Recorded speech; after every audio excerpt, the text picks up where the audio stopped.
Okay, for GCSEs, summer 2024, this is one of the lessons I recommend, which is managing floods, hard engineering. You know, it's not the same as coasts, for example, sea walls and groins. So let's go into it.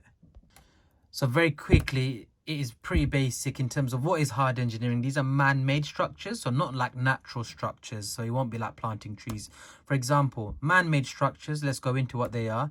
And why do we need to manage floods? Obviously, we know that it's there to protect lives, property and infrastructure. This is what you want to link back to. So our first hard engineering method is actually dams and reservoirs. So many of you already know this. This is a huge concrete wall, again, built across a river. Now, you know that having that wall there will control and regulate the river flow. So make sure you say that you get 1 mark. And obviously, this will help it stop kind of overflowing into areas and causing floods. Other things you could argue about is the fact that it generates hydroelectric power. Now that's a renewable form of energy and it can improve, let's say, the energy security. You could argue that. Again, you don't need to know too much about each method in terms of advantages, but I would say 1 or 2. And you could also argue that the water behind this wall, so behind this wall is a reservoir, that water could be used for local or commercial use. For example, in the summer, if there's a lack of water or rainfall, they could use that water there. Very quickly, what are the disadvantages? Because they ask you discuss kind of the benefits and costs. Well, building a dam is really expensive. As much as it might be useful, it is so expensive and it's such a huge infrastructure project.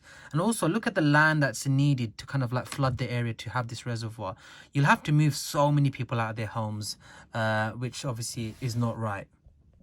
Please learn another method called river straightening and deepening. River straightening, as you can see, instead of this river flowing down its natural course, you would just straighten the river so it takes a shorter, a quicker path.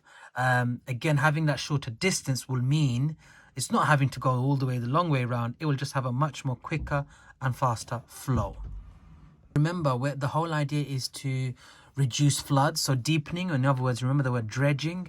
You could argue that dredging will increase the capacity of the river, therefore allowing the river to hold more water, reducing the risk to damage to homes and properties. So all the things that we've mentioned there, that, you know, it's a shortened distance, it allows the water to flow faster, therefore reducing that risk of flooding. In all these areas, it just goes straight.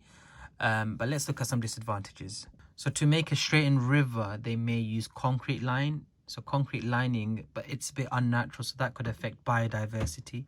And having it all going in one straight line will lead that downstream, right towards the bottom of the river, there might be increased risk of floods. So you essentially shift the problem elsewhere. Let's go for one more final method, which is embankments. Now you can see what embankments are.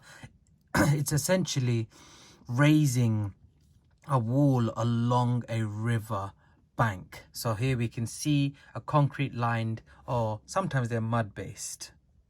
The first advantage we can see is obviously if we're going to essentially make this river a bit more wider and bigger because we're putting concrete on the side of it, called embankments, it's therefore going to hold more water and therefore reduces, make sure you say that it holds more water, you know, increasing the capacity. It reduces the risk of flooding for many homes and businesses. Another quick advantage you can talk about is sometimes that the embankments are not mud based, for example, not like this picture. If they're made out of mud, that is quite natural and sustainable. It makes the river look more natural and it can attract wildlife.